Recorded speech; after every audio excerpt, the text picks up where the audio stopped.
បងដើម្បីអនាគតអូនពាក្យនេះខ្ញុំនិយាយទាំងអួលណាស់ស្នេហាយើងដល់ថ្ងៃត្រូវបញ្ចប់ព្រោះអូនឈប់ស្រឡាញ់បងហើយអូនត្រូវរើផ្លូវដើរថ្មីផ្ដាច់បេះដូងស្រីពីអតីតនៅជាមួយបងចិត្តអូនអួលអាប់ស្អែកអូននឹងស្រឡះរត់តែភ្លឺ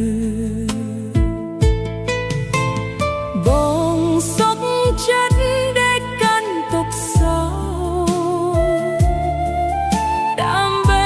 អនាគតអូនបានឆ្ងាយ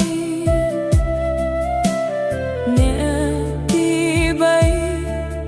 គេអាចដល់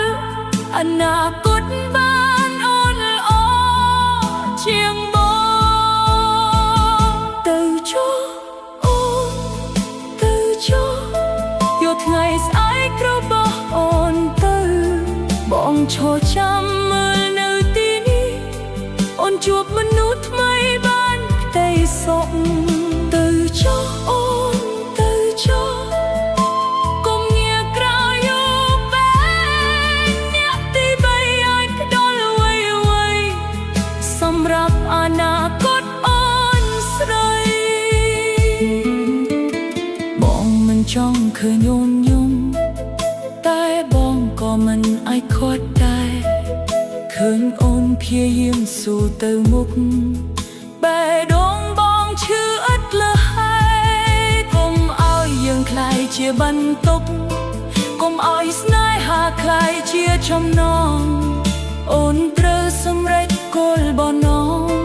បងនឹងចាកចេញពីផ្លូវ